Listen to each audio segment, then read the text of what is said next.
ህማማት ላይ የምትወዛገቡበትን ጥያቄ ብቻ ልመልስላችሁና ልቀመጥ። እንግዲህ እየቆረጣችሁ በየቲክቶካችሁ በየምናችሁ የምትፖስቱ ሰዎች ስርዓት አርጉ። የሰው ክፋት አይቶ ሰው ይተዋል? ቆይ እባክህ ቆይ። ሰው የሆነ ነገር እያደረገ ካይ ቆይ ለያዘው ለማታ ቲክቶክ ዓመተ ምህረት ላይ ተቀምጦ ምህረት የማያደርግ ሰው ዓመተ ፍዳ ላይ ተቀምጧል። ዓመተ ምህረት ላይ ነው ይበሉላችሁ። ለተጣላሁትና ለጠላሁት ሰው ሁሉ ይቅርታ አድርጌያለሁ በሉ። እጃችሁን አውጡ። ለጠላሁት ይቅርታ አድርጌያለሁ። ምን ላይ ነው ያላችሁት? አሁን የእናንተን ጥያቄ ልመልስላችሁ። በህማማት መልክ አይደገምም? ይደገማል። ግን ይኸውላችሁ የእናንተን ጸሎት በመጸለይ ግን የግብረ ህማም ጊዜ ግን እንዳታቋርጡ። እየሰማችሁ ነው ብዬ አስባለሁ። በህማማት የሚሞት ሰው እስከ ትንሣኤ ይቆያል። ሌላ ማማተብ ይቻላል። እየሰማችሁ ነው አይደል? በስመ አብ አልልም አማቱ በሉ። እንደዚህ በስመ አብ ወወልድ ወመንፈስ ቅዱስ ማለት ይችላል። በህማማት ሚካኤል፣ አብይ በዓል፣ ገብርኤል ቢውሉ ልንሰግድ ነው ላንሰግድ ነው አሰግድም እንሰግዳለን የሚል ይጠየቃል። ሌላ አንድ ትልቅ ችግር ያለው ምንድነው? የቅዳሜ ስዑር ዕለት ጌታ ተመረመረ ዲያብሎስ ታሰረ የሚባል አንድ ወግ አለ። ይሄ አይባልም። መካከለኛ በሉ። እንደ አባቱ አምላክ እንደ እናቱ ደግሞ ሰውነት ያለው ማለት በሰውነቱ ብንሄድ ስጋችንን የተዋሃደ እንደ አባቱ ብንሄድ አምላክ የሆነ ወልድ ነው። መካከለኛ ማለት እሱ ነው እንጂ አማላጅ የሚል ትርጉም የለውም።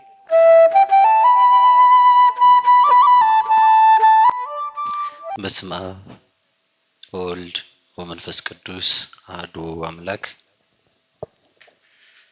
በባህሪው ሞት በመንግስቱ ሽረት የሌለበት የአባቶቻችን አምላክ ቅዱስ እግዚአብሔር ዓለምን ፈጥሮ የሚገዛ የትነቱን እንደ ነገስታት በጉልበት እንደ ካህናት በሀብት እንደ ጣዖታት በሐሰት ያላደረገ የሰራዊት አምላክ ቅዱስ እግዚአብሔር አምላካችን ከባህሪ አባቱ ከአብ ከባህሪ ሕይወቱ ከመንፈስ ቅዱስ ጋር ስሙ ለዘላለም የተመሰገነ ይሁን።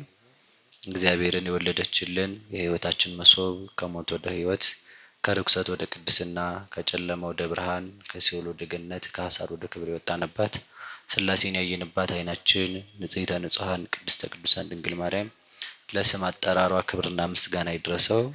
የጻድቃን ሰማዕታት ደናግል መነኮሳት እንደየክብርና እንደየሞገሳቸው ክብርና ምስጋና ይድረሳቸው።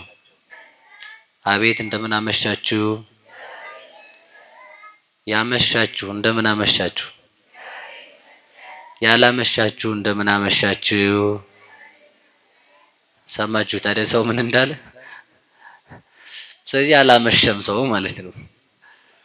ያመሻችሁ እንደምን አመሻችሁ እግዚአብሔር ይመስገን። ያላመሻችሁ እንደምን አመሻችሁ እግዚአብሔር ይመስገን። እሺ እግዚአብሔር ይመስገን። አሜን በሉ እንጂ አሁን ደግሞ እሺ። ያው እንግዲህ አለማስተዋል አይደል? አለማስተዋል ችግር ነው ይባላል አይደል? ችግር ነው ይባላልና እሱ ችግርነቱ ምንድነው? ሁሉ ሰው ካላስተዋለ ሰው እኮ አይባልም አይደል? ሰው ይባላል ሰው ካላስተዋለ? በሉ ንገሩኝ እንጂ ሰው ከከብት ካነሰ ሰው ይባላል? ከብት እኮ ገደል ላይ ከሆነ እንደው ምናልባት መሬቱ አንሸራቶ ይዟ ገደል ካልገባ ሳር እንኳን ስትበላ እኮ ወደ ኋላ እንዲህ ብላ ነው የምትበላው ማለት ነው። አላያችሁ ነው? ገደሉ ጋር ዘው ነው የሚለው ዘሎ አይልም። እንደዚህ ሳሯን እያለ ወደ ኋላ ሲል እግሯን አንሸራቶ ይዞስ የሚገባ ማለት ነው። ሰው ነው እያየ ገደል የሚገባ። ሰው እያየ ገደል መግባት ገደል ነው እያላችሁ ዝም ብሎ ከከብት ማነስ የሚባለው እንደሱ ነው። እግዚአብሔር ከከብት ያላሳነሰን አምላክ በስራችን እንዳናንስ ይጠብቀን። ገደል ማለት ኃጢአት ነው። ሌላ ምንም ትርጉም ሊኖረው አይችልም። ሲኦል ትገባለህ እየተባለ ችግር የለውም የሚል ማለት ችግር የለውም እሳት ይበላሃል ይብላኛ የሚል ማለት ነው። እንደዚያ ነው አሁን ሰው እያለ ያለ ኃጢአትን አልሞ ሲሰራና ወደ ጽድቅ እንዲመልሰን አምላካችን መልካም ፈቃዱ ይሁንልን። እንድናስተውል ማስተዋሉን ያድለን። ከዚህ በኋላ ታስተውላላችሁ አይደል? ታስተውላላችሁ? እሺ አንድ ትእዛዝ በፍጥነት ትሰሩልኛላችሁ? እስኪ እጃችሁን አውጡ በፍጥነት። አሁን በፍጥነት እሺ እንደተቀመጣችሁ ተነሱ።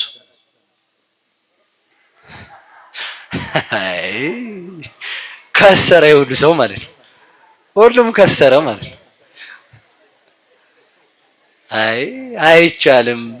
ዝም አይቻልም። ዝም አረ ሰው ከባድ ዝም። አሁንማ ዝም በሉ እንጂ በቃ ሰራችሁት ማለት ለዚህ እኮ ነው በቃ የሚሰብከን ሁሉ የሚነዳን ማለት ነው። አንድ ጥቅስ በይውላችሁ ማቴዎስ 1 አንብቦ 2 ላይ ያላነበበ ሰው የሚነዳን ለዚህ ያለ አታነቡም እና አያስተውልም። ሰው ካላስተዋለ ምን ሊሆን የሚችለው እንስሳ ነው ሊሆን የሚችለው። እውነቴን ነው። እና እግዚአብሔር ሰው ያርገን። አሁንም ብደግም ትነሳላችሁ። ምንም ማድረግ አልችልም። ለመምህራችን ቃለ ሕይወት ያሰማልን፣ ላስተማሩን ለዘመሩልንም ቃለ ሕይወት ያሰማልን። ከኔ ጋር የተወሰነ ደቂቃ ነው የምንቆየው። እስከ ሶበ ያስተነፍስ ዕለት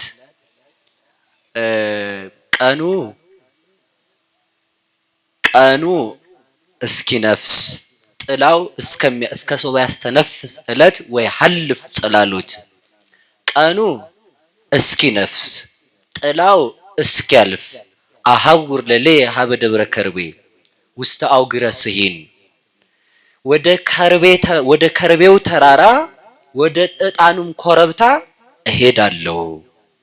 የትምህርታችን ርዕስ ወደ ከርቤ ተራራ በሉ፣ ወደ ዕጣኑም ኮረብታ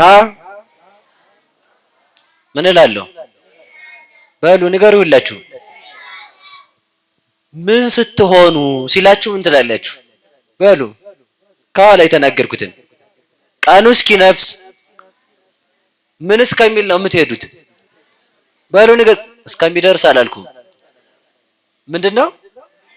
ቀኑ እስከሚነፍስ። እሺ ጥላው ምን እስከሚል?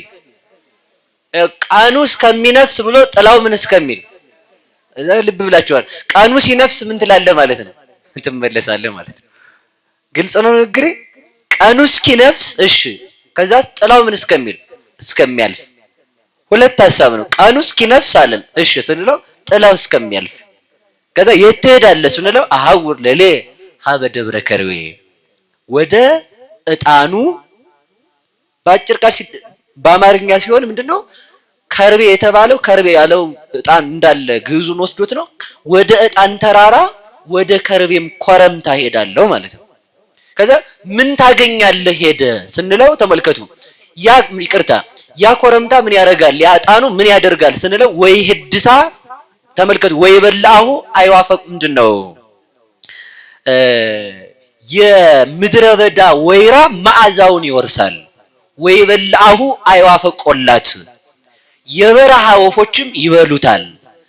በልተውት ምን ያደርግላቸዋል ስንለው ወይ ህድሳ ውርዙቶን እርጅናቸውን ያድስላቸዋል ይላል። ስለ ቃሉ የእግዚአብሔር ስሙ የተመሰገነ ይሁን። በሉ እንጂ አሜን በሉ። ከዚህ በኋላ እኔ ጋር ስናወጋ ነው የሚባለው የሀገራችን ሰው ይላል። ስናወጋ ይላል። እኔ ጋር ስናወራ ምን ማለት ነው? መመለስ እፈልጋለሁ ማለት ነው። ጌታ ራሱ ተማሪዎቹን እያስተማረ ምን ይላቸው ነበር? ያስተዋላችሁ ነው ይላቸዋል። ከዛ ካልገባቸው አልገባንም ይላሉ ማለት ነው።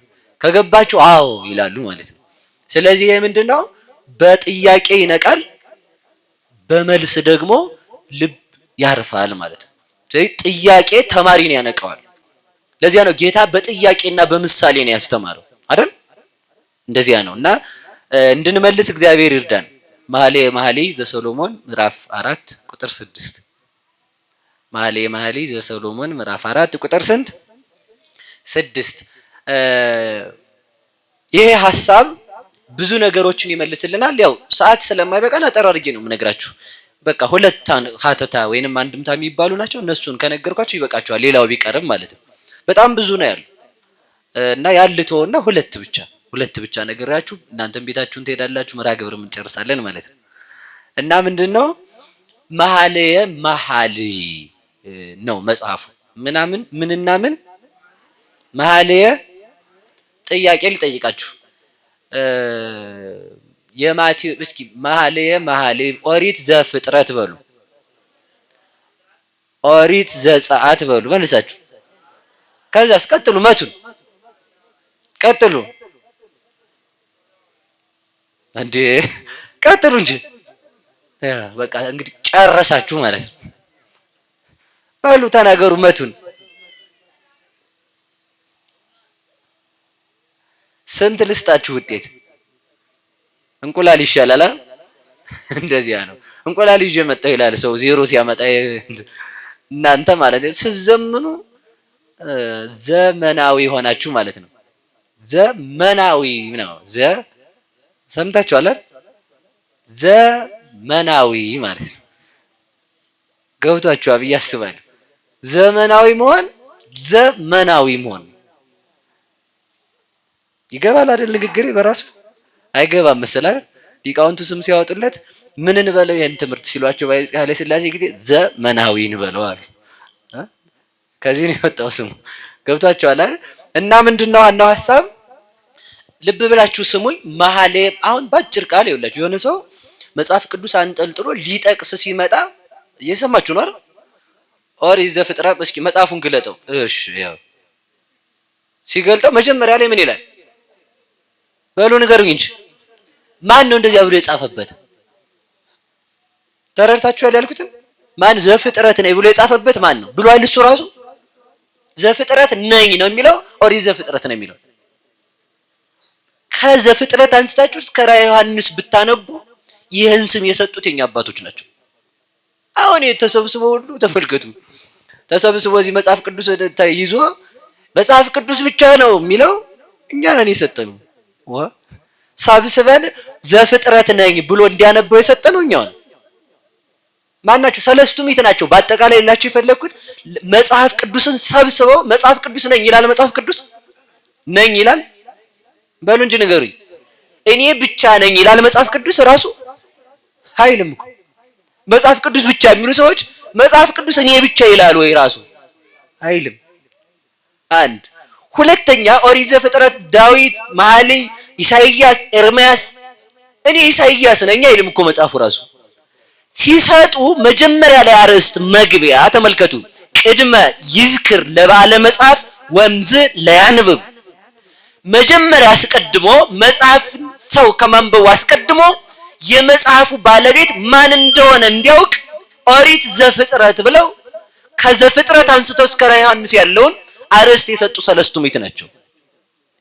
ሐዋርያት በነጋዴ ከብት በሚነግድ ነጋዴ ይመሰላሉ። አባቶቻችን ሰለስቱ ምዕት ከብትን በሚያርድ በስጋ ቤት አራጅ ሰው ይመሰላሉ። ትርጓሜ ቃላቱ ለእናንተ እንዲገባችሁ ብዬ ነው እንጂ እንዲህ ነው የሚለው መቅድመ ወንጌሉ የሚለው እንደዚህ ነው። ሐዋርያት በዘላን ገበሬ፣ ሰለስቱ ምዕት በአራጅ ገበሬ ይመሰላሉ ነው የሚለው። ዘላን ገበሬ ስለማይገባችሁ ነው እንዲህ አድርጌ ቀየር ያደረኩት ማለት ነው። እየሰማችሁ ነው? የነጋዴ ድርሻው ማረድ ነው ወይንስ የሰባውን ፍሪዳ ገበያ ማውጣት ነው? ድርሻው የትኛው ነው? ንገሩኝ እንጂ ሁላችሁም።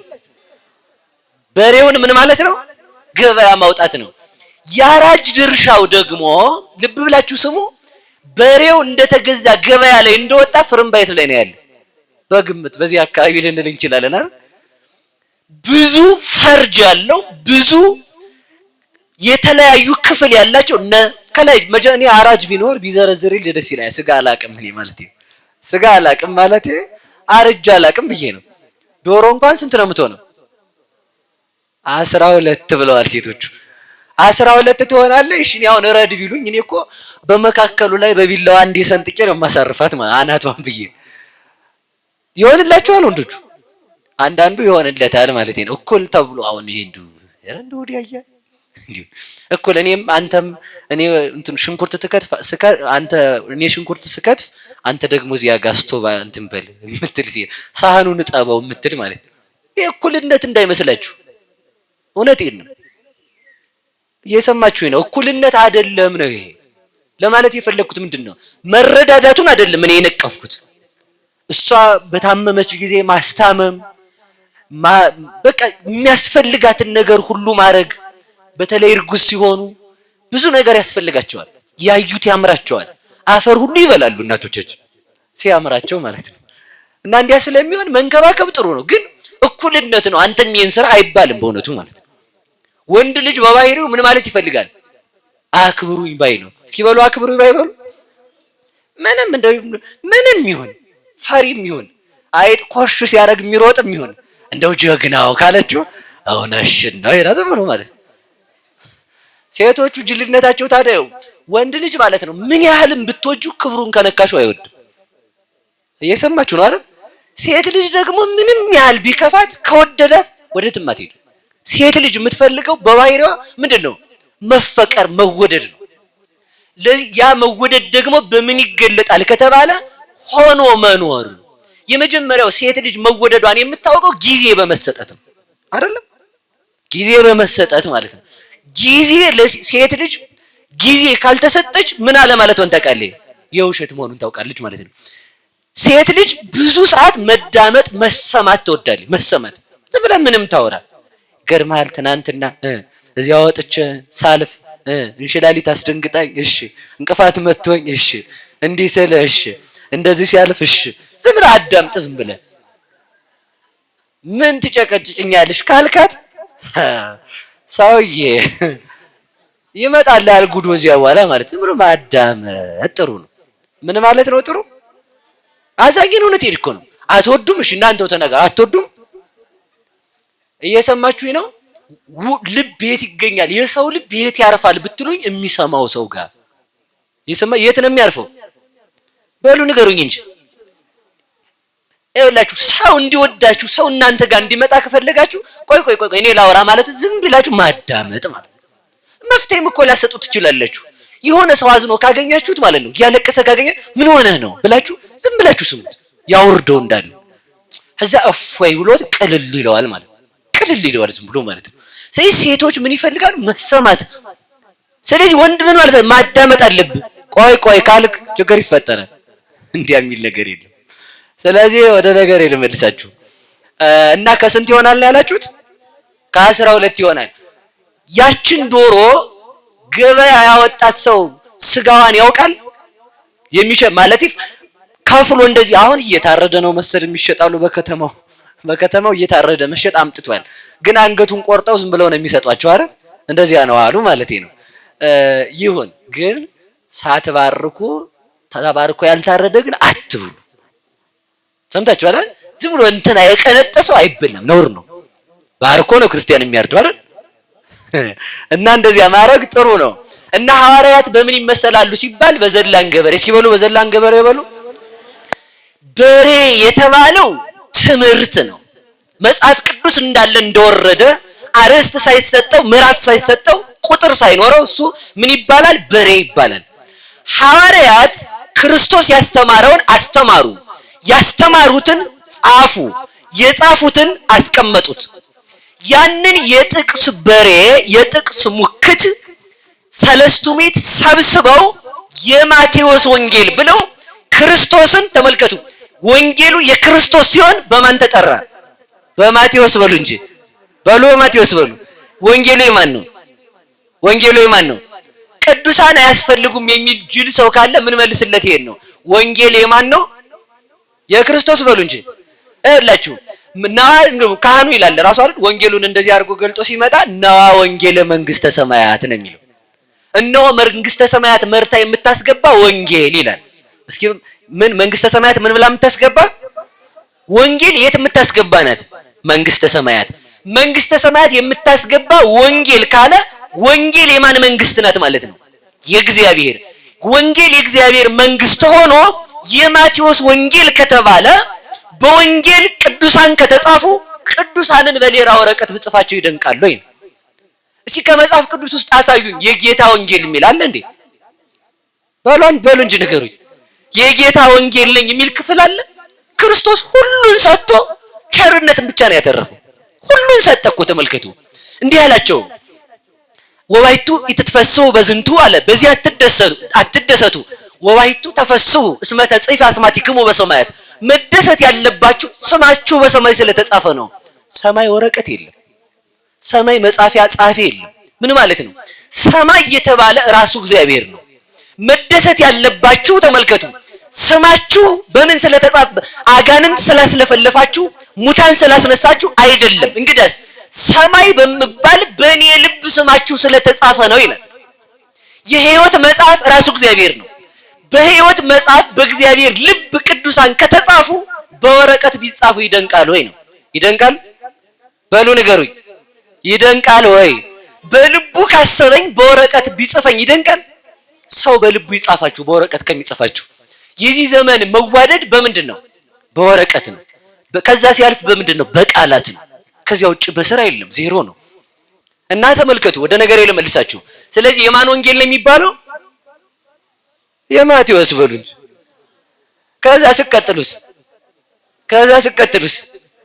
ከዛ ስቀጥሉስ ግብረ ከዛ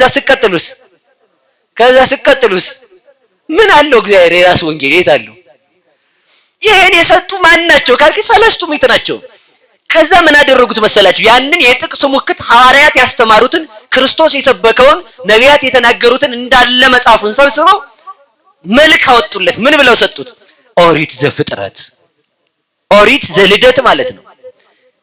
ኦሪት ዘልደት ተመልከቱ፣ ልብ ብላችሁ ስሙ። ልደት የሚባሉ ልደተ ዓለም እግዚአብሔር ነው። የዓለም መገኘት ከእግዚአብሔር ነው። የአዳም ልደት ከመሬት ነው። የሔዋን ልደት ከጎን ነው። የአቤልና የቃየል ልደት ከማይጸን ነው። የምእመናን ልደት ከጥምቀት ነው። የሐዋርያት ልደት ከትምህርት ነው። የኃጥአን ልደት ከንስሐ ነው። የሙታን ልደት ከመቃብር ነው። እነዚህ ሁሉ ልደታት አሉ። ስለዚህ ይህን ልደት ሲሰጡት ለመጽሐፉ ለይተው የፍጥረት መገኘት ብለው ሰጡት። ስለዚህ ተመልከቱ፣ ይህን ሁሉ መጽሐፉን አርዕስት የሰጡ እነማን ናቸው? ሰለስቱ ምዕት በሉ እንጂ።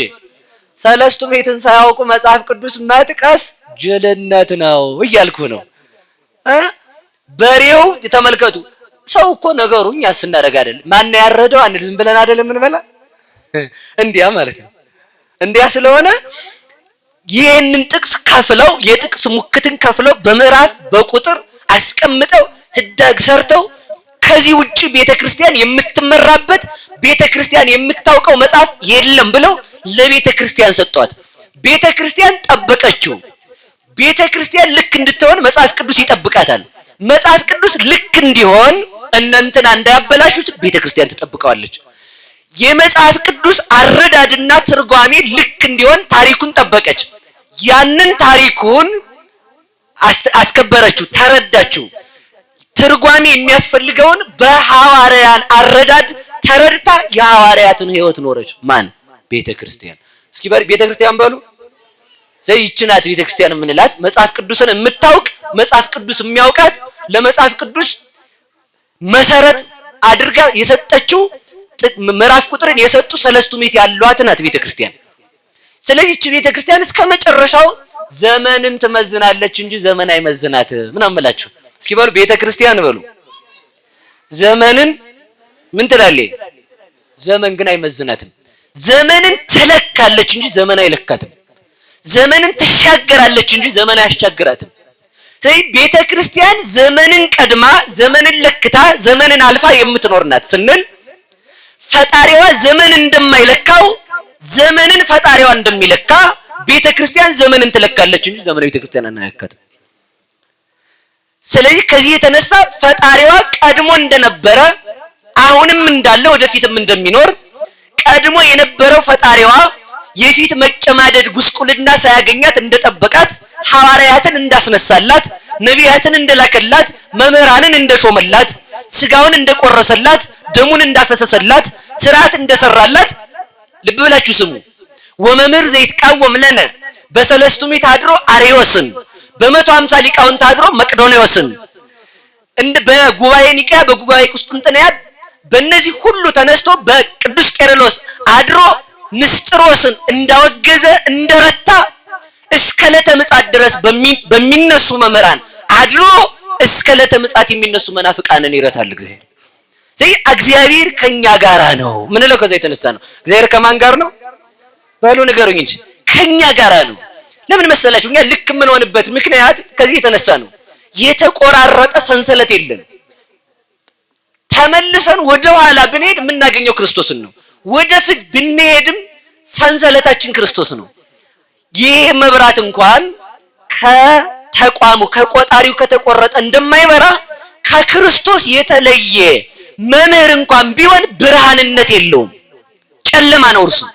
ከሐዋርያት ማይበር፣ ከሰለስቱ ምዕት ማይበር፣ ከሊቃውንት ማይበር ከነ ቅዱስ ቄርሎስ ከነ ቅዱስ ዮሐንስ አፈወርቅ ከነ ቅዱስ አይሻዳድ ከነ ቅዱስ ጀሮም ከነ ቅዱስ አምብሮስ ከነ ቅዱስ አውፋኒዮስ ከነ ቅዱስ ጎርጎርዮስ ከነ ቅዱስ አቡሊዲስ ከነ ቅዱስ አባ ጊዮርጊስ ዘጋስጫ ከነ ቅዱስ ያሬድ ከሌሎችም ሊቃውንት የተለየ አንድ መምህር ቢኖር እርሱ የተቆረጠ ብርሃን የሌለው አምፖል ይባላል እንጂ ብርሃን ማብራት አይችልም። ከተቋሙ የተለዩትን የሚያጽደለድሉትን አባቶቻችንን እንከተላለን። እንዲህ ብለን ይሄን እንዝጋው። ንነሰ ንተሉ እምነተ አበዊነ ቅዱሳን ዘእንበለ ተወላውሎ። እኛስ በሉ እንጂ ያለማወላወል የአባቶቻችንን ሃይማኖት ምን እንላለን? እንከተላለን አለ ቅዱስ ቄርሎስ። መናፍቅም ሲነሳ ክህደትም ሲመጣ መከራም ሲመጣ ትናንት ነው ነው እኮ የምላችሁ። ትናንት ምን ነበር በሉ። ወደ ትናንት ካያችሁ ዛሬ እንታልፋላችሁ። ዛሬ አንድ ሰው ተነስቶ ዝም ብሎ ተነስቶ እንዲህ ነው ሲል ትናንት ቄርሎስ ምን ብለዋል? መልሱስ ትናንት መጽሐፍ ቅዱስን የሰጠው ማን ነው? መልሱስ እኮ እየሰማችሁ ነው አይደል? እንተ ሰረጹ ለከንቱ እንዴት ያታልላሉ በእውነቱ ማለት ነው። እሺ ወደ ነገር ልውሰዳችሁ እስኪ። መኃልየ በሉ መኃልየ። ይሄ መኃልየ የሚለውን ሰለስቱ ምዕት ናቸው የሰጡት። ባጭሩ ወደ ነገር ልሂድ። ይሄን ያህል ነገር ማብዛት አያስፈልግም ከዚህ በኋላ ወደ ነገር የሰድ መጀመሪያው ላይ ይሄ መኃልየ ምን ተብሎ ይነገራል? በነገራችሁ ላይ ዝም ብዬ ጣል አድርግላችሁ። ጸሎት ጸልዩ። የሰኞ 30 የማክሰኞ 30 መዝሙረ ዳዊት ይጸልያል። የሮብ ስንት ነው ሊቃውንቱ? 20። የሐሙስ 30፣ የዓርብ 20፣ የቅዳሜ 20 ነው አይደል? 20 የእሑድ ነቢያት ማለት ነው። እየሰማችሁ ነው። ይሄን ጸልዩ። ይሄን ካልጸለያችሁ አትልፉ ዝም ብላችሁ ማለት ጸልዩ። እንዴ መጸለይ ያቅተዋል እንዴ ሰው? እግዚአብሔር ጥራኝ ብሎ አልጠራም ይባላል? እስኪ ጥራኝ በሉ። አልጠራም እኮ ነው ያላችሁት እናንተ። እግዚአብሔር ሊያድነን ይፈልጋል በሉ። ሁላችሁ እግዚአብሔር በሉ።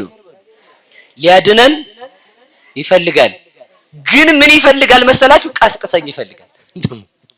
ሊያድነን ይፈልጋል፣ ግን ቀስቅሰኝ ይፈልጋል። ሐዋርያት ጋር አብሮ እየሄደ ተኛ፣ ዝም ብሎ ተኛ። እዛ ዝም ነፋሱ ሲመጣ ዝም። ምን እየጠበቀ መስሏችሁ ነው?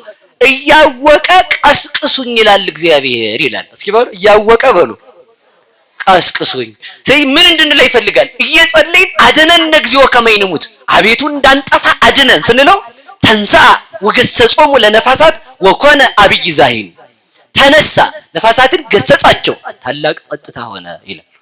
ስለዚህ ተመልከቱ፣ እያወቀ ንገሩኝ ይላል። እየሰማ እያወቀ በሉ ምን በሉኝ በሉ ንገሩኝ እንጂ ምን በሉኝ ይላል። እናንተ እንኳን ትሉ አይደል? ይሄ ማን ነው? አባቴ። ይሄ ማን ነው? እኔ እንጃ ሲል አባትህ። እሺ አባቴ። እሺ ይሄ ማን ነው? እንደገና ደግሞ ማለት ነው አይደል? ምን ስለሚል ነው? ሕፃን ሲናገር ደስ እንዲል አባቱን ምን እንዲለው ነው? እንዲያውቀው እንዲለምደው እኮ ነው አይደል? እግዚአብሔር ለምኑኝ ጥሩኝ ያለው እንድናውቀው ከሱ ጋር እንድንኖር ነው። ከእግዚአብሔር ጋር ለመኖር ጥቃቅን ነገር ጎድሎብን ብንመጣ ከማን ጋር እንድንሆን ነው? በሉ ንገሩኝ እንጂ። እግሯን ገልጣ ዝም ብላ በአስፋልቱ ስትዞር የምትለው ሴት እኮ ተመልከቱ፣ እዚህ እግሯ ላይ የሆነ ነገር ወጥቶ ጸበል ስትሄድ ቀሚስ ለብሳ ደስ ስትል ማለት አላያቸው? በቃ ደስ ይላል። ጸበል ስትሄድ ቀሚስ ለብሳ ሰው እንዳያየው ሸፈን እንደ ሎሚ የሚያበራ የነበረው ሰውነት የሆነ ጡብ ያለ ነገር ሲወጣበት ከዛ ሸፈን ከደን ነው አልከደን ስትሉ ከደን ያደርጋችኋል እግዚአብሔር ማለት ነው። እዛ በኋላ ያችን ቄሴ የምትለው ሲያማት ራሷን አባ ይፍቱኝ ራሴን አሞኝ አምሮብሻል። አሁን በደንብ ነው ያማረብሽ። ቀድሞ እኮ ትሳለሚም ነበር፣ አሁን ትሳለሚያለሽ ማለት ነው። ስለዚህ ተመልከቱ፣ እግዚአብሔር ቆንጠጥ አድርጎ ያመጣናል ቤቱ ማለት ነው። የሚያመጣን አምላክ የተመሰገነ ይሁን። ስለዚህ ምንድነው ለማለት የፈለኩት? ሰሎሞን መኃልየ ሳትማሩ እንዳትጸልዩ ተምራችሁ ጸልዩ። ለምን ቢባል ጡቶችሽ ከንፈሮችሽ ምናምን ስለሚል ሴት ትዝ እንዳይላቸው ማለት ነው ወንዶቹ። ሴቶቹ ደግሞ ቀኙ ያቅፈኛል ግራው ከተረም ሲባል ኧረ ይሄ ነገር እንዳትሉ ጸሎቱ ላይ ማለት እንዳትሉ ተምሮ መጸለይ። ሁለተኛ ምን አስቀመጡ? ጦር ያልጠፋለት እንዳይጸልዩ። ለምን ደግሞ ከንፈሮች ሲል ደግሞ እንዳይበተን ጭንቅላቱ አሉ ሊቃውንቱ። ስለዚህ ተመልከቱ ምን መኃልየን ተምሮ ይጸልዩታል። እስኪ ተምሮ በሉ እንጂ ይጸልዩታል። ለምን ሲባል መኃልየ የመንግስተ ሰማያት ምሳሌ ነው ይባላል። ለምን ቢባል መንግስተ ሰማያትን ተምሮ ተግብሮ ይገቡባታልና። ይሄ ነው ትርጉሙ። ተምሮ በሉ ተግብሮ። ስለዚህ በመስማት ሳይሆን የሚድነው ሰው በምን ጭምር ነው? በመስራትም ጭምር ነው ማለት ነው። ግን ይኸውላችሁ ካልተለወጥኩ አልሰማም አይባልም። ይሄ ዝናብ ይሄ ጠብታ እዚህ ሴራሚክ ላይ ሳያቋርጥ ቢያርፍ ለተከታታይ ቀናት ለአንድ ዓመት ቢያርፍበት ድንጋዩን እንኳን መሰንጠቅ ይችላል። ከውሃ በላይ ደካማ ከድንጋይ በላይ ጽኑ የለም። አንተ ሰው ላትለወጥ ትችላለህ፣ ግን ተማር። ላትለወጥ ትችላለህ፣ ግን ተማር። ላትለወጥ ትችላለህ፣ ግን ተማር። አንድ ቀን ራስህን የምትወቅስበት ቃለ እግዚአብሔር ታገኛለህ ይላል። ስለዚህ ከተማራችሁ ቢያንስ ራሳችንን የምንወቅስበት የምናለቅስበት ቀን ይመጣል። እንደዚህ እንድናደርግ እግዚአብሔር ይርዳን። በቃ ወደ ነገር ይልኝ እኔ እንግዲህ ዝጋ ከምለፋ ወደ ነገር ይበድ ይሻላል ይሻላል። ልናገር ነበር ሌላ ተውኩት። እሺ ቀኑ ምን እስከሚል ምን እስከሚል ጥላው ምን እስከሚል አበላሻችሁት። ቀኑ ምን እስከሚያ ነው ማለት ከአብና ከመንፈስ ቅዱስ መካከል ሆኖ የሚያስታርቅ አይደለም። እሱ እንደዛ አይደለም። መካከለኛ ማለት አምላክም ሰውም። እስኪ በሉ አምላክም ሰውም በሉ። እናቱ መካከለኛ ናት ስንል እንደወለዱ ሴቶች ምን አላት? ልጅ በሉ እንጂ። ድንግል እንደሆኑ ሴቶች ደግሞ ምን አላት? ድንግልና። ስለዚህ ምንድን ናት? መካከለኛ በሉ እንጂ። ልጇስ ምንድን ነው? መካከለኛ በሉ። እንደ አባቱ አምላክ እንደ እናቱ ደግሞ ሰውነት ያለው ማለት በሰውነቱ ብንሄድ ስጋችንን የተዋሃደ እንደ አባቱ ብንሄድ አምላክ የሆነ ወልድ ነው። መካከለኛ ማለት እሱ ነው እንጂ አማላጅ የሚል ትርጉም የለውም። ስለዚህ ተመልከቱ፣ በመካከሉ ጠል ይውረድ ማለት ኢየሱስ ክርስቶስ በሌሎች ሴቶች ማይፀን ሳያድር በድንግል ማርያም ማይፀን አደረ ማለት ነው። በሌሎች ሴቶች ማይፀን አላደረም። ለምን? በጠሉ በጸምሩ መካከል ጠሉ እንደወረደ ክርስቶስ የወረደው ክርስቶስ ሰው የሆነው ከሰማይ የወረደው ከድንግል ማርያም ብቻ ነው ሰው የሆነው ለማለት በጸምሩ መካከል ላይ ጠል ይውረድ አለ። ዳርዳሩ ደረቅ ይሁን አለ። ሌሎች ሴቶች ክርስቶስን አልወለዱትም፣ አይወልዱትም። ተመልከቱ፣ እስመ ዘይሰባ ተሰባ ይላል። እስኪ በሉ እስመ ዘይሰባ በሉ። ኧረ በሉ ዳሴ ማርያም አታውቁ እናንተ ደግ አይደላችሁ? ምን አለባችሁ እናንተ? እስመ ዘይሰባ ተሰባ ሰው ሆኖ የማያውቅ አምላክ ሰው ሆኗልና። አንድም ከዚህ አስቀድሞ ሰው ያልሆነ ከዚህ በኋላ አሁን ሰው የሆነ ከዚህ በኋላ ሰው የማይሆን ማለት አይሁድ ክርስቶስ ይመጣል ይላሉና አስቀድሞ የመጣ ይቅርታ፣ አንዳንድ ሰዎች ፈጣሪ ሰው አይሆንም አይወልድም አይወለድም ይላሉና የወረደ የተወለደ ከዚህ በኋላ የማይወርድ የማይወለድ እሱ እስመ ዘይሰባ ተሰባ ሰው የማይሆን አምላክ ሰው ሆነ አሉ። አንድም ሲሉ ሊቃውንቱ ምን ይላሉ? አይሁድ ክርስቶስ ኢየሱስ ገና ይመጣል ይላሉና ከዚህ አስቀድሞ ሰው ያልሆነ አሁን ሰው የሆነ ከዚህ በኋላ ሰው የማይሆን ሰው ሆነ አሉ። ከዚህ በኋላ ምንም የማይሆን አድኖ የሄደ ክርስቶስ ሰው ሆነ። ከማን? ከቅድስት ድንግል ማርያም። በሌሎች ሴቶች አልሆነም። ከማን ነው የሆነው? ከድንግል ማርያም። ሁለተኛው ጸምር ዳርዳሩ ምን ወረደ? ጠል። መካከሉ ምን ሆነ? ደረቅ። ዳርዳር ያሉት ሴቶች ሌሎች ሴቶች ናቸው። ጠል የዘር አወራዙት ምሳሌ ነው። ዳርዳሩን እንጂ መካከሉ ላይ እንዳልወረደ የዘራ ብእሲ በሌሎች ሴቶች እንጂ በድንግል ማርያም አላደረም ማለት ነው። በሌላ አነጋገር ተመልከቱ፣ ውሃ ጠል በምን ይመሰላል መሰላችሁ? በዓለም ላይ ባለ በፈቲው ፈቃድ ይመሰላል። ዳርዳሩ ላይ እንጂ መካከሉ ላይ እንደሌለ በድንግል ማርያም የግል ሐሳብ የለባትም። መንፈስ ቅዱስ ጠብቋታልና ሐሳቧን ለእግዚአብሔር አስገዝታለችና ይላሉ። ከዛ ምን አደረገው ጌዲዮን? ያንን ጨመቀና ጠጣው። ቢጠጣው ኃይል አደረበት። ቢጠጣው ተመልከቱ፣ ጠላቱን ለማጥፋት በቃ። ያቺ ጸምር እመቤታችን ናት። ያ ጸምሩ ላይ የወረደው ውሃ ክርስቶስ ነው። ያንን ጠምቆ ኃይል አድሮበት ያንን ጠምቆ ሲጠጣው ጠምዝዞ ማለት ነው። ጠምቆ ጠላ እንዳይመስላችሁ።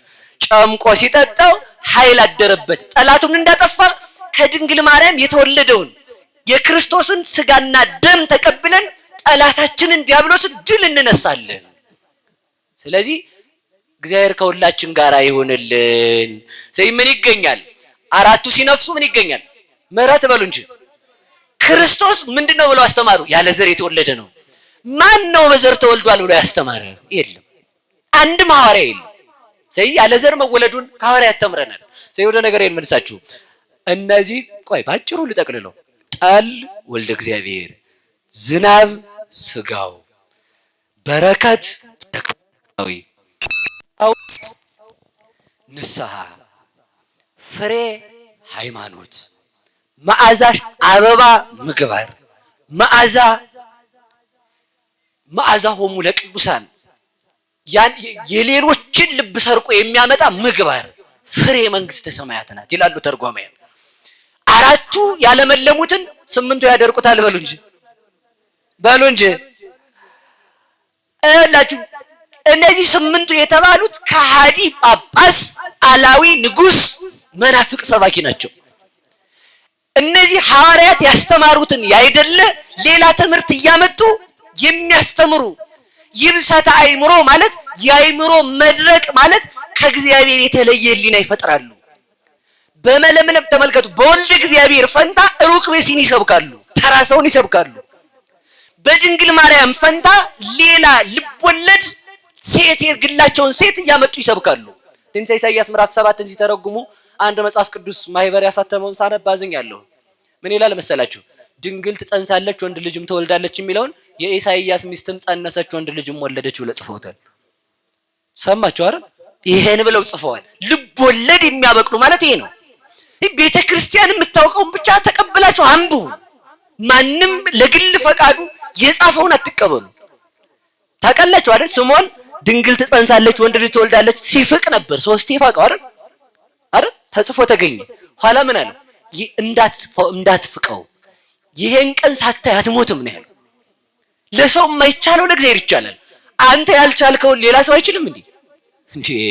እኔ ያላወቅኩት የለም እኮ እንደማለት ድንቁርና እኮ ያለ የለም ጎበዝ። እኔ ያላወቅኩት የለም ይባላል። እግዚአብሔር ሁሉን ይችላል። ስለዚህ ወደ ነገር መልሳችሁ እነዚህ ነፋሳት መተው እንዳያጠፉን አምላከ ቅዱሳን በቸርነቱ አራቱን ነፋሳት ያንፍስልን። ያ ማለት ተርጓማያን እንደተረጎሙት ወንጌላውያን እንዳስተማሩት መማር፣ በልባችሁ የመናፍቅ ትምህርት ነፋስ እንዳይነፍስ እግዚአብሔር ይጠብቃችሁ ይጠብቀን። አሜን በሉ። ስለዚህ ምን አለ? ቀኑ ምን እስከሚል በሉ ንገሩኝ እንጂ ጥላው ምን እስከሚል። ጥላ የተባለው የዲያብሎስ የግዛት ዘመን ነው። ጥላ የተባለው አንድም ጥላ የተባለ ድንቁርና ነው። የዲያብሎስ የግዛት ዘመን ጥላ፣ ድንቁርናም ጥላ ተብሎ ይተረጎማል። በሌላ አነጋገር ወንጌልም ጥላ ተብላ ትተረጎማለች። ትርጉሙ ሌላ ነው። ይሄኛውን ሳንጠለጥል ያኛውን የጣልኩት እንዳይመስላችሁ ብዬ ነው። ትንሽ እውቀት ከባድ ትቶት ሄደ እንዳትሉ ብዬ ነው። ያም ይባላል ሌላ ትርጉም ነው ያለው። ለምሳሌ ክርስቶስ አለት ይባላል። እስኪ አለት በሉ፣ አለት በሉ እንጂ። ሰይጣንም አለት ይባላል። አልሰማችሁ? እዚህ አለት በሉ። ክርስቶስን አለት ስንለው ጽኑ አምባ፣ ክርስቶስን አለት ስንለው ባለት ላይ እህል አይበቅልም፣ ምንም አይበቅልም፣ ኃጢአት የሌለበት ማለታችን ነው። ሰይጣንን አለት ስንለው ልቦናው በክህደት የጸና፣ ሰይጣንን አለት ስንለው አለት ላይ ቢዘንብበት ቢለው ሲለው ቢከርም ውስጥ ቢከርም አይርስም፣ የእግዚአብሔር ምሕረት አልገባው ብሎ ልቡ የደነደነ ማለታችን። አለት አያበቅልም፣ ጽድቅ ያልበቀለበት ማለታችን። ትርጉሙ እሱ ነው። ለዚህ ነው ንባብ ይቀትሎ ትርጓሜ ሀዩ ያሉት። ንባብ ይገላል ትርጓሜ ያድናል አሉ። በመጽሐፈ ሐዊ ሊቃውንቱም ሲናገሩ ወንነ ነወድቅ እስመ በያእምሮትነ ትርጓሜ መጻሕፍት ንነ ነወድቅ ውስተ መስክርተ ዲያብሎስ። የመጻሕፍትን ትርጓሜና ምስጢር ባለማወቃችን በሰይጣን ወጥመድ እንወድቃለን አሉ። እስኪ በሉ ሰው በእንጀራ ብቻ በሉ አይኖርም። አንድ ወጣት ምግብ ቤት ገብቶ እንጀራው ሲያንሰው አስተናጋጅ አለ፣ አቤት ሰው በእንጀራ ብቻ አይኖርም ቦምቦሊኖ ጨምሪ አለ ማለት ነው። እንግዲህ እንደዚህ ነው ማለት ሲበላሽ እንዲያ ነው። ለግል ፈቃድ መተርጎ ከዚህ ይነሳል እኮ ተመልከቱ። ደግ ደጓን ብቻ መጥቀስ ማለት ቅድም ያነሳውላችሁን ረስቼው እጃለሁ መሰለኝ ካልንገራችሁ። ሰይጣን ኃጢአት ሲያሰራን መሐሪነቱን ያሳየናል። እስኪ መሐሪነቱን በሉ። ከወደቅም በኋላ ደግሞ ፈራጅነቱን ምን እንዳንነሳ ስለዚህ ሰው መጀመሪያ ማሰብ ያለበት ገልብጦ ነው። እስኪ ገልብጦ በሉ። ፈራጅነቱን እያሰቡ ኃጢአት አለ መስራት በሉ እንጂ። ኃጢአት ደግሞ ተሳስቶ ከሰሩ በኋላ ደግሞ መሐሪነቱን እያዩ መነሳት። ኦ ክርስቶስ ባይረ መሰኒ፣ አንተ የውበት ባይር ክርስቶስ ነህ። አንድ ኩንታል ጨው ከጣና ከትልቁ ሐይቅ ላይ ቢሰዱት ውሃውን ወደ ጨውነት እንደማይቀይረው የኔ ኃጢአት አንተን አይረብሽም። አንተ የውበት ባሕር ነህ ብለን ማሰብ ወድቀን ከወደቅንበት እንድንነሳ እንዳንወድቅ መድኃኒዓለም ይጠብቀን። ስለዚህ መሐሪነት ፈራጅነቱን አስበን ከኃጢአት መቆጠብ፣ ከወደቅን መሐሪነቱን አስበን መነሳት ያስፈልጋል። ወደ ነገር ልመልሳችሁ። ስለዚህ ጥላው እስከሚያልፍ የተባለው የዲያብሎስ ምንድን ነው? ግዛት በሉ እንጂ ይሄ ምን ይባላል? ባጭሩ እኔን አልዘረዝርም። ያው አዛኝን ተውኩት፣ ይሄን ተውኩት። አንዱን ብቻ ነግራችሁ እንድጨርስ ቢያንስ ርዕሱን ማለት ነው። ይሄ ምንድነው? ድንቁርና፣ ትዕቢት፣ ራስን መውደድ፣ ቅናት፣ ሐሜት። የመጀመሪያ የዲያብሎስ ሚስቱ ቅናት፣ የበኩር ልጁ ሐሜት። እነዚህ ናቸው። አሁን ቅናት ሰው ኃጢአት አይመስለው። ቅናት የዲያብሎስ የመጀመሪያ ሚስቱ ናት። በእግዚአብሔር ላይ ይቀና። ከቅናት ከሚስቱ የወለዳት ሐሜት ትባላለች። ለመላእክት ሄዶ ቢበዛ 3 ነው የሚሆን ተዋግተን መንግስቱን እንውሰድ ያለ ማለት ነው። ከዛ ትዕቢት ና ከፈለካት ውረሳት ያችን ከፈለካት ሲለው እኔ ተዋግቼ በጀ ወርሳለሁ እንጂ አንተ የምትሰጠኝ ማን ነህ? ደግሞ ድንቁርና በሉ። ከዛ ተመልከቱ ባደረው ጨለማ ጠቅልሎ ሲያወርደው ሰማዩ እየራቀው ሲሄድ ጎየ እግዚእ ምስለ አርያሙ ጌታ ሰማዩን ጠቅልሎ ሻሸ ይላችኋል። ከታይ ላሉት ውሸቱ ማለት እንዲህ ያለ ጉራ ትዕቢት ከሰይጣን የመጣ ነው። ይሄን ድንቁርና እንድናርቅ መድኃኒዓለም ይርዳን። ትዕቢት አለብን እናርቅ፣ ቅናት አለብን እናርቅ። ሌላ ምንድነው መሰላችሁ? ሐሜት አለብን እናርቅ። እነዚህን ካራቅን ሌላው ኃጢአት አይቆምልንም፣ ይጠፋልናል። እግዚአብሔር እኔን እንድናርቅ ይርዳን። አሜን በሉላችሁ። እስኪ ከቅናት ለመውጣት ሰሞኑን ተስፋ አድርጉ። ሰው ዝም ብሎ እኮ የሚቀና ይኸውላችሁ እገሊት እኮ ቆንጅዬ ናት ላገባት ነው ሲል አንዱ ሰውዬ ያችኛዋ ማትጠየቀው ጉድባና ላየህ እኔ ያውቀዋለሁ ዝም በል እኔን ጠይቅ እኔ ነኝ ደህና አሸጋኔ ነኝ እኮ።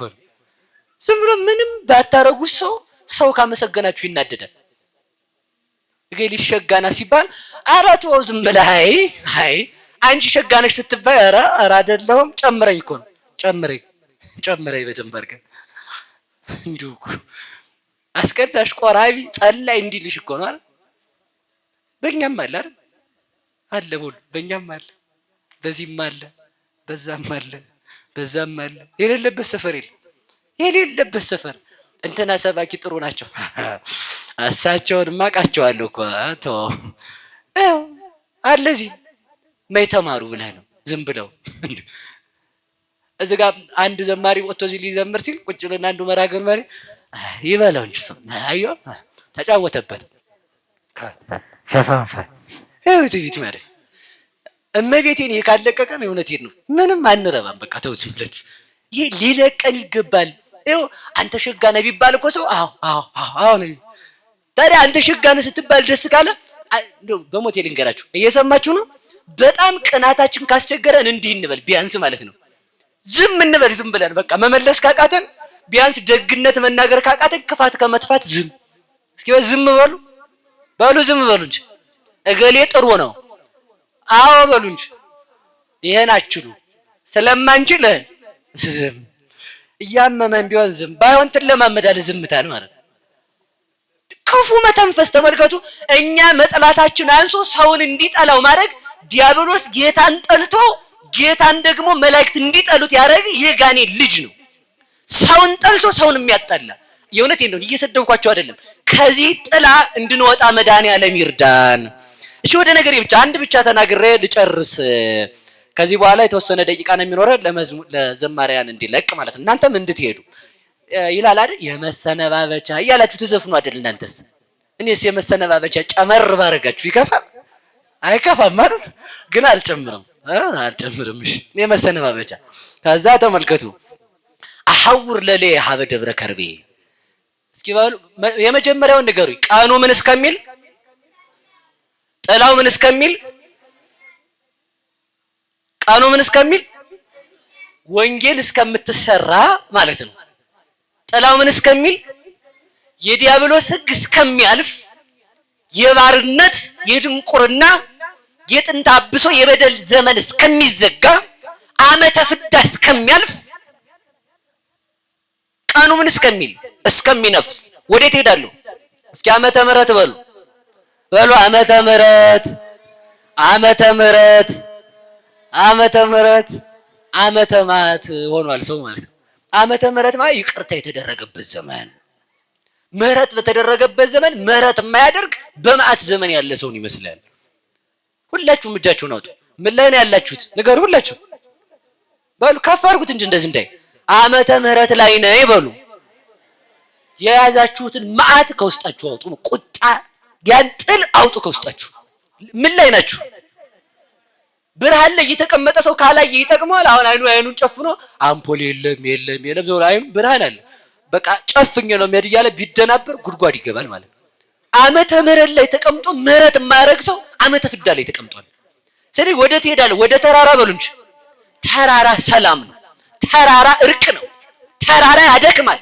አዎ ተራራ ሲወጡት ላብ ያልባል፣ ጉልበት ያብረከርካል። ተራራን የሚወጣው ጀግና ሰው ነው። የከተማው ሰው አይወጣውም ተራራውን።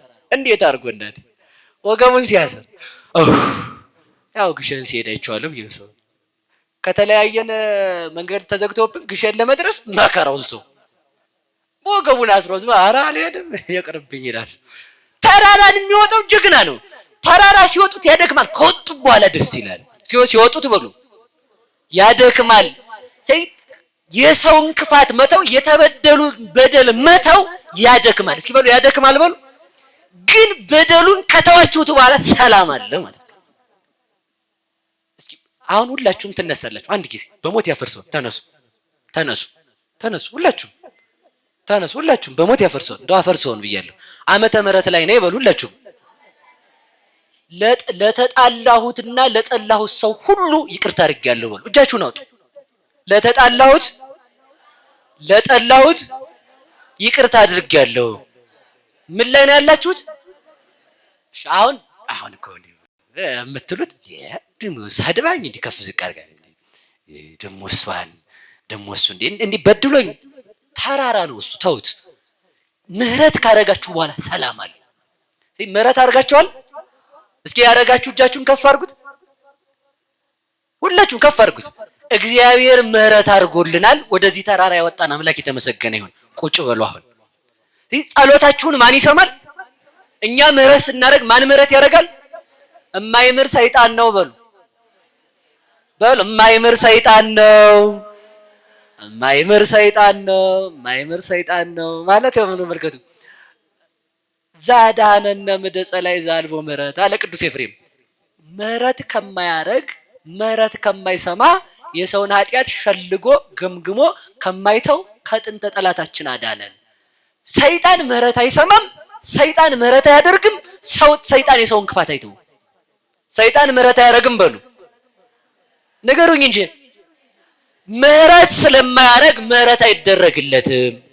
ምሕረት አይሰማም በሉ። ምሕረት ስለማይሰማ ምሕረት አይሰራም። ተመልከቱ። የሰውን ስለማይተው የሱ አይተውለትም። የሰውን ክፋት አይቶ አይተውም በሉ። የሰውን ክፋት አይቶ በሉ አይተውም። እንግዲህ እየቆረጣችሁ በየቲክቶካችሁ በየምናችሁ የምትፖስቱ ሰዎች ስርዓት አርቁ። ሰይጣንን ትመስሉ እግዚአብሔርን ትመስሉ። የሰው ክፋት አይቶ ሰው ይተዋል? ቆይ እባክህ ቆይ። ሰው የሆነ ነገር እያደረገ ካይ ቆይ ለያዘው ለማታ ቲክቶክ እንዴ ያሉ ሰውዬ የተከበረ አቶ ክቡር ከሆኑ አቶ እንትና እንዲህ ሲሰሩ አያችሁ ፖስት። ክፋት አይቶ የማያልፍ ማን ነው? በሉ ሰይጣን በሉ እንጂ አለ እኮ ሰይጣን። እኔ ደግ ነገር አይቼ አያስችለኝም። ደግ ነገር አይቶ የማያስችለው ደግ ነገር የማይሰራ ክፋት የሚለቅም ሰይጣን ነው። ከሰይጣን ባሕርይ እግዚአብሔር ያውጣን። ወዴት እሄዳለሁ? ተራራውን ንገሩ እንጂ ወደ ምን ተራራ?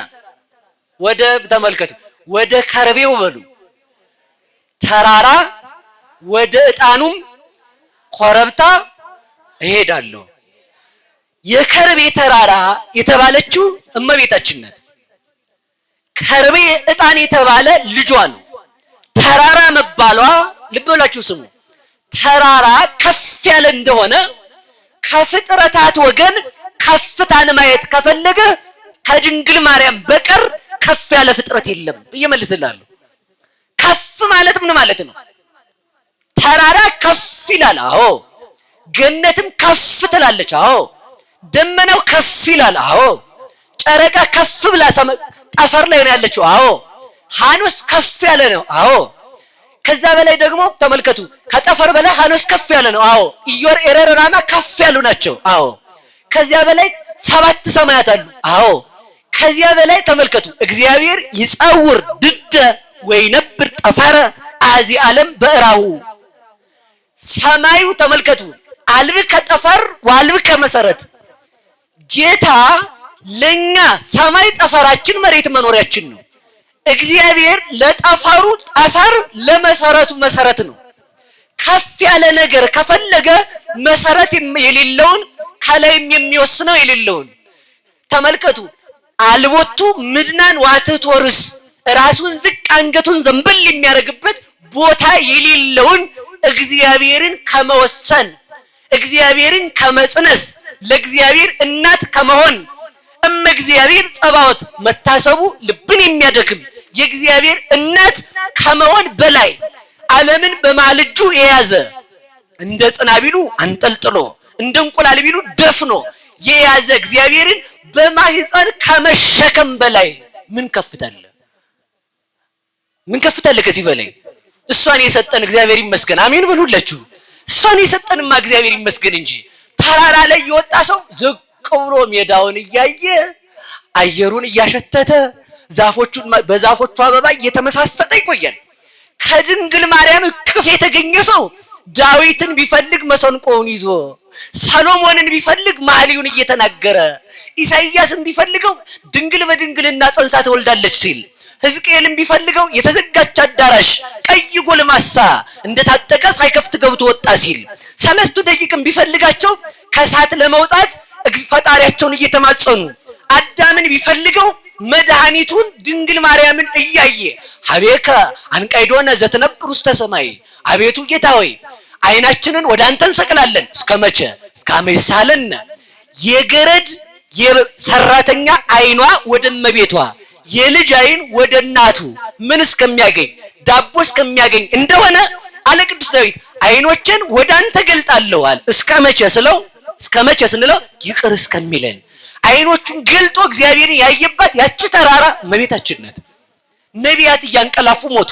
የአዳም ተስፋው፣ የኖህ መርከቡ፣ የአብርሃም የልጁ ተስፋ፣ የያዕቆብ የስደቱ መመለስ፣ የዮሴፍ ስደት ከስደት ለመመለሱ በአብራኩ ይዟት የተሰደደች ስንቁ፣ ከዮሴፍ ጋር በረድኤት የተሸጠ ከያዕቆብ ጋር የተሰደደ ዘምስለ አብርሃም ታንገደ ወምስለ ያዕቆብ ተአረከ፣ ከአብርሃም ጋር የተሰደደ ከያዕቆብ ጋር እንግዳ የሆነ ከዮሴፍ ጋር የተሸጠ ከእስረኞች ጋር የሚታሰር ልጇ አምላኳ ፈጣሪዋ በማህፀኗ ካደረባት ከድንግል ማርያም በቀር ከፍ ያለ ቦታ ወዴት አለ?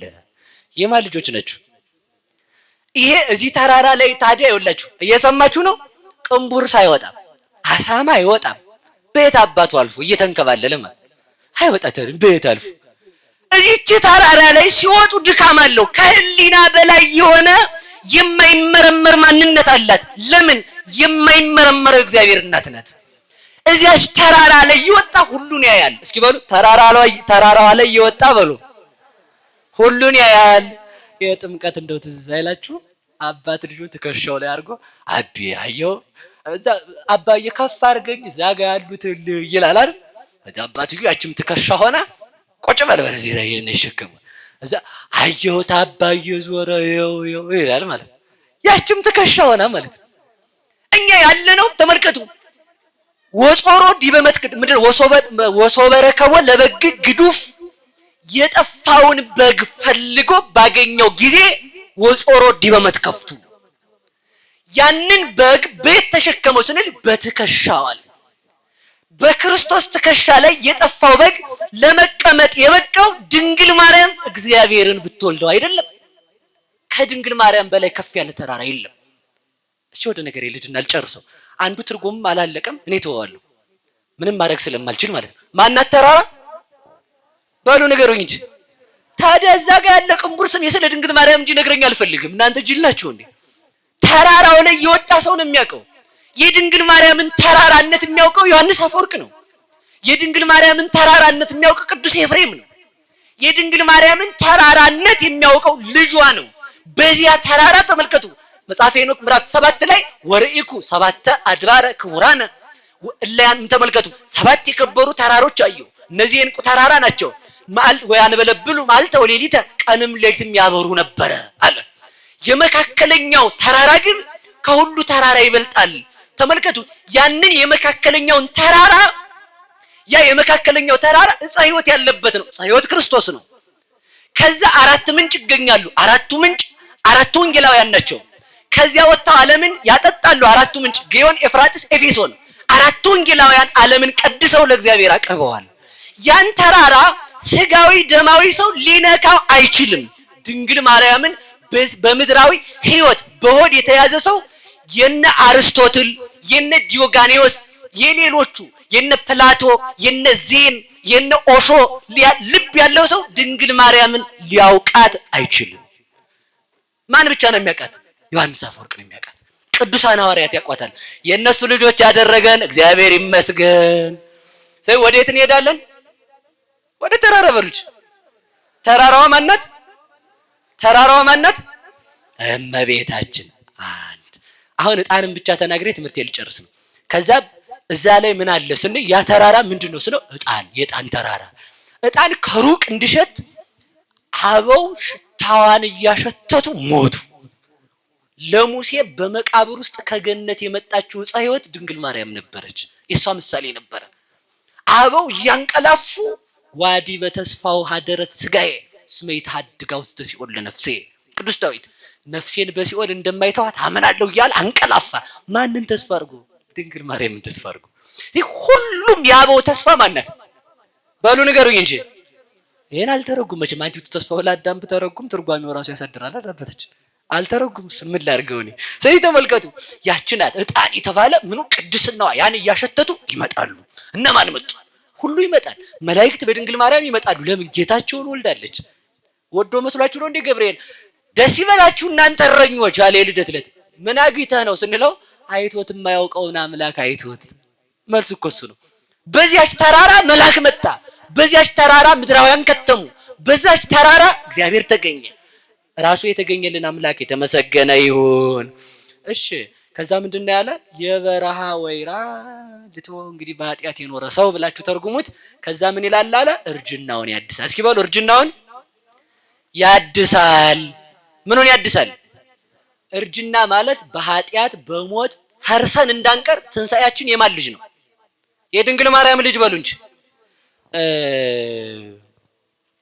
ከ13 ነው እስከ 15 ላወጋችሁ።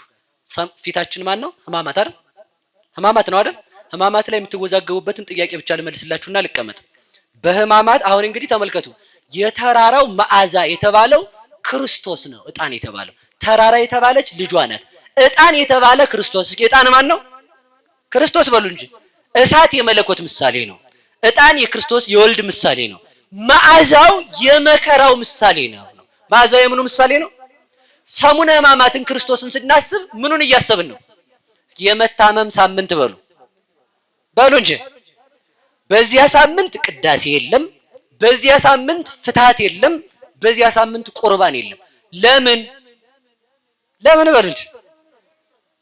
ለምን ስትሉኝ ይኸውላችሁ ነፃ ፈቃድ እያለን መቀደስ እየቻልን አልቀደስንም። መቀደስ እየቻልን ምን አላልንም? ክርስቶስ ተመልከቱ ሃይማኖት አበው ቅዱስ እለእስክንድሮስ ምዕራፍ 15 ቁጥር 5 ጀምሮ ሲናገር እንዲህ ይላል፣ ወለዘይእዝ ዓለም አሐዝዎ ይላል። ዓለምን የሚይዘውን ያዙት በሉ እስኪ። ዓለምን በሉ የሚይዘውን። ዓለምን የሚይዘው አምላክ በፈቃዱ እንደተያዘ ምን አለች ቤተክርስቲያን? እሱ ለኔ ስርዓትን የሰጠኝ አምላክ በፈቃዱ እንደተያዘ እኔም ደግሞ ያዝ ላድርግና ላስበው አለች። ለዚያ ነው ቁርባኑ ያዝ፣ ቅዳሴው ያዝ፣ እግዚአብሔር ይፍታ መባሉ ያዝ ይደረጋል። እነዚህ የሚያዙበት በዚህ ምክንያት ነው። ወለዘይፈት ማይሰራ ኃጢአት አሰርዎ፣ የኃጢአትን ማሰሪያ የሚፈታውን አሰሩት። እስኪ በሉ የኃጢአትን ማሰሪያ የሚፈታውን ምን አሉት? ምን ማለት ነው? ተመልከቱ። በፈቃዱ የኃጢአትን ማሰሪያ የሚፈታው በፈቃዱ እንደታሰረ እኛ ደግሞ የገዛ ፈቃዳችንን አስረን እንጾማለን ማለት ነው። እንደዚያ ነው። እሺ ሰምታችኋል። ፈቃዱን ሰው ቆርጦ በሕማማት መጨፈር የለም፣ ያማረ ልብስ መልበስ የለም ማለት ነው። ጌጠኛ ሽቱ መቀባባታችንን እንደዚያ ምግብ እየቀያየሩ መብላታችንን ትተን ማንን ማሰብ? በፈቃዱ እሱ እንደታሰረ እኛ ደግሞ በፈቃዳችንን ምን ማለት ራሳችንን ማሰር ማለት ነው። ይሄ ነው የምንዝበት ምክንያት። ሌላው እየሰማችሁ ነው። ወለዘይሁ ሕይወተ ወሀብዎ ሐሞተ ሕይወትን ለሚሰጠው ማርና ወተትን ለሚሰጠው ምንን ሰጡት? መራራ ሐሞት እንደሰጡት እስከ ምሽቱ ስንት ሰዓት ነው የሚጾመው? እስከ 1 ሰዓት ነው አይደል? እስከ ምሽቱ 1 ሰዓት ድረስ ከእህል ተከልክለን ቤተክርስቲያን መተን ግብረ ሕማም እየሰማን መዋል ሕማማትን። የእናንተን ጥያቄ ልመልስላችሁ። በሕማማት መልክ አይደገምም? ይደገማል? ይደገማል። ማን ነው አይደገምም ያለ? ድግጥም አድርጋችሁ ድገሙት። ይደገማል። ለምን? መልክ ይባላል አይባልም? ይባላል አይባልም? መኃልየ ይነበባል አይነበብም? መኃልየ ከተነበበ መኃልየ ምንድን ነው የሚለው? ለዓይኖችሽ ጥርሶችሽ ነው። መልክ ማለት ደግሞ አካልን መቁጠር። ስለዚህ መልክ በሕማማት ይደገማል። እየሰማችሁ ነው አይደል? ሌላ ልንገራችሁ። ለምንድን ነው መልክ የሚደገም ከተባለ ግብረ ሕማም ሲነበብ አርኪ ሁሉ አለ አይደል? አርኪው ምንድን ነው? መልክ ነው አይደል እንዴ? ስለዚህ ሰው ለስንፍና ግን ይኸውላችሁ የእናንተን ጸሎት በመጸለይ ግን የግብረ ሕማም ጊዜ ግን እንዳታቋርጡ። እየሰማችሁ ነው ብዬ አስባለሁ። ስለዚህ እንደዛ ይደረጋል። በሕማማት የሚሞት ሰው እስከ ትንሣኤ ይቆያል። ክርስቶስ መያዙን እያሰብን በትንሣኤ ማን ነው የመቼ ነው ፍታት የሚደረገው? የጸሎታ ዓርብ ፍታት ይደረጋል መሰላል። በቃ የሆሳዕና ዕለት የዛን ጊዜ ይደረግለታል ማለት ነው። እስከዛ ድረስ ይሰነብታል። ሌላ ምንድነው እዚህ ጋር የሚነሳው ጥያቄ? እዚህ ጋር ጽፌው ነበር መሰለኝ። ሌላ ማማተብ ይቻላል። እየሰማችሁ ነው አይደል? በስመ አብ አልልም አማቱ በሉ እንደዚህ በስመ አብ ወወልድ ወመንፈስ ቅዱስ ማለት ይችላል። ማማተብ ይችላል። ማማተቡ የሚሰብከው ምኑን መስሏችሁ ነው? ከሰማየ ሰማያት መውረዱን ነው የሚሰብከው። ይቻላል ማማተብ። ሌላው በሕማማት ሚካኤል፣ አብይ በዓል፣ ገብርኤል ቢውሉ ልንሰግድ ነው ላንሰግድ ነው? አሰግድም እንሰግዳለን የሚል ይጠየቃል። ይሰገዳል። አብይ በዓል ማን ነው? ስቅለት በሉ ስቅለት በሉ። የስቅለት ዕለት እንሰግዳለን አንሰግድም? የስቅለት ዕለት ከሰገድን የሚካኤል ዕለት እንሰግዳለን አንሰግድም? እንሰግዳለን። ሕማማት ከሆነ ስቅለት ያ በሕማማት የሚውለው አብይ በዓል ሕማማትን የሚያሽር ሳይሆን በስግደት የሚከበር በዓል ነው። የስቅለት ዕለት ከሰገድን በሌሎቹም አብይ በዓል እንሰግዳለን። ከአብይ በዓል ትልቁ የመጀመሪያው በዓል ስቅለት ነው። ስቅለትን እየሰገድን ካከበርን ሌላውንም እየሰገድን እናከብራለን። ሌላው ምንድነው መሰላችሁ? መልክ ይደገማል ብያችኋለሁ። ጸሎት አይቋረጥም። ሥርዓተ ማሕሌት አልነካውም መምህራኑ። እሺ ያን ያዙልኝ በደንብ እሺ፣ ያን ያዙልኝ። ይሄኛውን ስናገር ይሄኛውን አልነካውም። ያን ደግሞ ሌላ ሰው ዲስኩር እንዳያመጣ ማለት ነው። የእናንተን አይደለም ያልኩት። እዛ ካህናቱ ሐመ እያሉ እየተዋደል እንዳይል ማሕሌቷ ላይ ማለት ነው እንዳይል ሥርዓተ ማሕሌት ሌላ ነው። እኔ እያልኩ ያለሁት በጸሎት ይጸለያል። ስለዚህ ያን ነው እያወራ ያለሁት። ከዛ በተረፈ መስቀል አንሳለምም። ምንን እያሰብን ነው? 5500ውን የመከራውን ዘመን እያሰብን ስለምንኖር ነው። ሌላ አንድ ትልቅ ችግር ያለው ምንድነው? የቅዳሜ ስዑር ዕለት ጌታ ተመረመረ፣ ዲያብሎስ ታሰረ የሚባል አንድ ወግ አለ። ይህ አይባልም። ጌታን ማን ነው የሚመረምረው? አይባልም። ካላችሁ ሌላ በሉ ነው ጥያቄ። እንግዲህ የምስራች ተሰማ፣ ዲያብሎስ ታሰረ ጥሩ ነው። ጌታ ተመረመረ ግን ስህተት ነው። ይሄ አይባልም። ጸሎት ይጸለያል፣ ይሰገዳል፣ ይጾማል፣ ራስን ይገዛበታል። በዚህ ምክንያት ሕማማትን እናሳልፋለን ማለት ነው። ሌላ ጫማ መልበስ አለመልበስ ትችላላችሁ። ልበሱም አትልበሱም የተባለ ነገር የለም። አለመልበስ ክርስቶስን ማሰብ ስለሆነ አያስነቅፍም ባጭሩ ማለት ነው። ግን የክርስቶስን ሕማማቱን ለማሰብ ማውለቅ ጥሩ ነው። በቃ ሌላ ቀን የለበስነው ይበቃል ብሎ ያወለቀ ሰው አብልጦ ሰራ፣ ደስ ይላል። ይሄ ነው የዕጣኑ መዓዛ የተባለው። በክርስቶስ መከራ ተስበን መከራውን አስበን መንግስቱን ለመውረስ ያብቃን። ይቅርታ አርጋችሁልኛል። ስለዚህ በሞት ያፈርሰውን የዘማሪው ሰዓት ረፍዷል ብላችሁ የዝማሬ ሰዓት እንዳትሻሙ እላለሁ። እጃችሁን አንድ ያውጡ ሁላችሁ። ማርያም ተራራዬ ናት በሉ። ምናችሁ ናት? ዝቅ ብላችሁ ሁሉን ታዩታላችሁ። የት ከፍ ስትሉ ማርያም ጋር። ማርያም ተራራችን፣ ልባችን የሚስብ የልጇ የዕጣን መዓዛ ያላት ናት። እሷን የሰጠን እግዚአብሔር ይመስገን። የእሷ ልጆች የሚያደረገን እግዚአብሔር ይመስገን። እንግዲህ ሰላም ሁኑ፣ ሰላም ክረሙ። እግዚአብሔር በዳግም ሆነ ካገናኘን ያገናኘን። ሃይማኖታችሁን ጠብቁ፣ እንደ አባቶቻችን እመኑ፣ ተማሩ እላለሁ። ወስብሐት ለእግዚአብሔር ወለወላዲቱ ድንግል ወለመስቀሉ ክቡር። ይቆየን።